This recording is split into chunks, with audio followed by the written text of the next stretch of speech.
हिंदी निबंध एवं अन्य गद्य विधाएं बीए हिंदी तृतीय वर्ष द्वितीय प्रश्न पत्र के अंतर्गत आपके जो पाठ्यक्रम है उसे दो भागों में विभाजित किया गया है। खंड क के अंतर्गत निबंध और खंड ख के अंतर्गत गद्य विधाएं। खंड क के अंतर्गत जो निबंध संकलित किए गए हैं उसमें सर्वप्रथम बाल मुकुंद गुप्त के शिव शंभू के चिट्ठे संकलित किए गए हैं।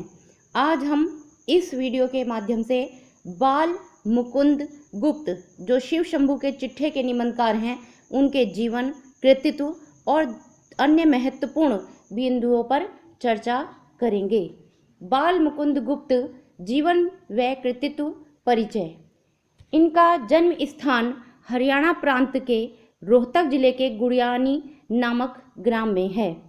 इनका जीवन काल, इनका जन्म सन 1865 ईस्वी और मृत्यु सन 1907 ईस्वी में हुई।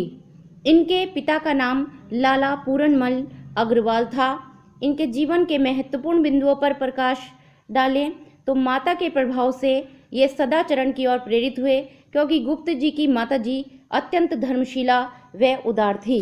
42 वर्ष की अल्प आयु में ही रक्त की कमी आदि रोगों से 18 सितंबर सन 1907 को पैतृक गांव में मृत्यु हुई। इन्हें अपने कार्य क्षेत्र के कारण कलकत्ता में रहना पड़ा और कलकत्ता की जो जलवायु थी और जो इन्होंने अत्यधिक मानसिक परिश्रम किया उसके कारण ये युवावस्था में ही अनेक बीमारियों से ग्रस्त हो गए और उसके कारण ये अत्यंत दुर्बल हो गए और 42 वर्ष की बहुत छोटी आयु में ही ये 18 सितंबर 1907 को अपने पैतृक गांव में ही मृत्यु को प्राप्त हुए। एक जो महत्वपूर्ण बिंदु इनसे संबंधित है, जो इनके साहित्यिक जीवन से संबंधित है, कि बाल मुकुंद गुप्त किस युग के प्रखर निबंधकार हैं, और इसका जो सटीक उत्तर है वो है कि बाल मुकुंद गुप्त द्विवेदी युग के प्रखर राजनीतिक निबंधकार रहे हैं। इन्होंने किन किन पत्र पत्रिकाओं का संपादन किया? इन्होंने बंगवासी, जिसे भाषा गढ़ने की टकसाल भी कहा जाता था, बंगवासी का संपादन किया। भारत मित्र जो एक राजनीतिक पत्र था उस समय में, उसका संपादन किया। गुप्त जी की जो भाषिक प्रतिभा थी उसके कारण ही बंगवासी को भाषा गढ़ने की टकसाल कहा जाता था। वह समय क्या था? हिंदी अपने नए रूप में ढल रही थी, उसमें व्याकरणिक सुधार हो रहे थे, परिमार्जन हो रहे थे और उसमें उसकी जो शब्दावली थी वो समृद्ध हो रही थी। और इस पुनीत कार्य में जो बाल मुकुंद गुप्त थे उन्होंने बंगवासी आदि पत्रों के माध्यम से अपना महत्वपूर्ण योगदान दिया और इसी कारण जो बंगवासी जिसका संपादन बाल मुकुंद गुप्त जी कर रहे थे उसे भाषा गढ़ने की टकसाल तक कहा जाने लगा था।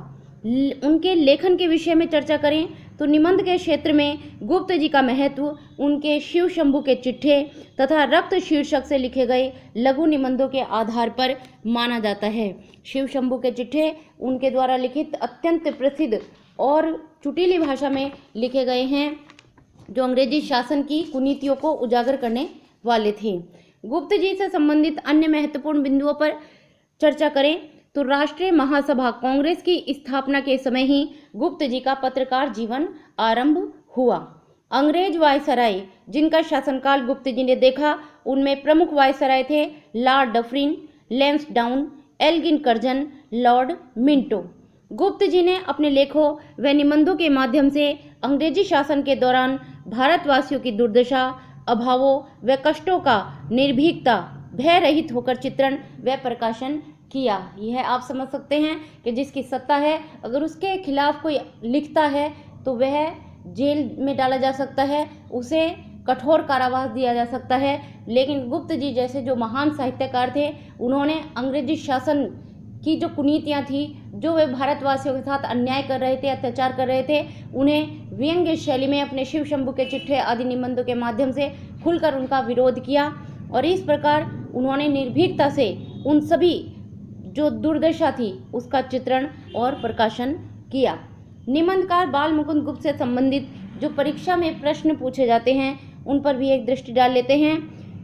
2014 में शिव शंभू के चिट्ठे से संबंधित एक प्रश्न पूछा गया था कि शिव शंभू का चिट्ठा किसके निबंधों का संकलन है और ये किसके द्वारा लिखित है? बाल मुकुंद गुप्त जी के द्वारा लिखित है। इसके बाद 2014 में ही एक प्रश्न पूछा गया कि आत्मा राम नाम से आलोचनात्मक निबंध किसने लिखे और ये कौन थे? बाल मुकुंद गुप्त। यही आत्माराम नाम से आलोचनात्मक निबंध लिखा करते थे। 2014 में ही एक और प्रश्न पूछा गया, शिव शंभू के चिट्ठे पहले उर्दू में किस मासिक पत्र में प्रकाशित हुए? ये पहले उर्दू में लिखे गए और उसके बाद हिंदी में लिखे गए, और ये जब उर्दू में लिखे गए तो किस मासिक, जो महीने में पत्र आता था, उसका नाम क्या था?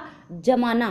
जमाना मासिक पत्र में शिव शंभू के चिट्ठे पहले उर्दू में लिखे गए, प्रकाशित हुए।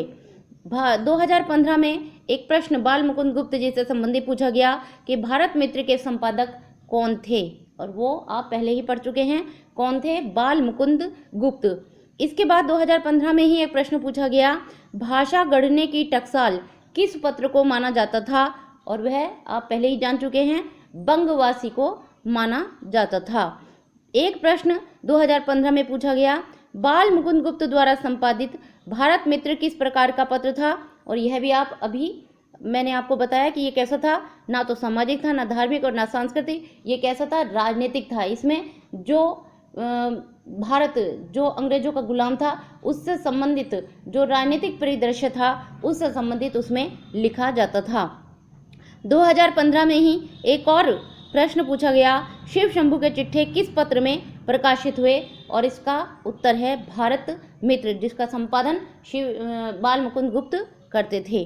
बाल मुकुंद गुप्त का जन्म कहाँ हुआ था? हरियाणा में। जमाना पत्र कहाँ से संपादित होता था? यह कानपुर से संपादित होता था, जिसमें पहले उर्दू में शिव शंभू के चिट्ठे जो हैं वो प्रकाशित होते थे, जमाना पत्र, और वह कानपुर से प्रकाशित होता था।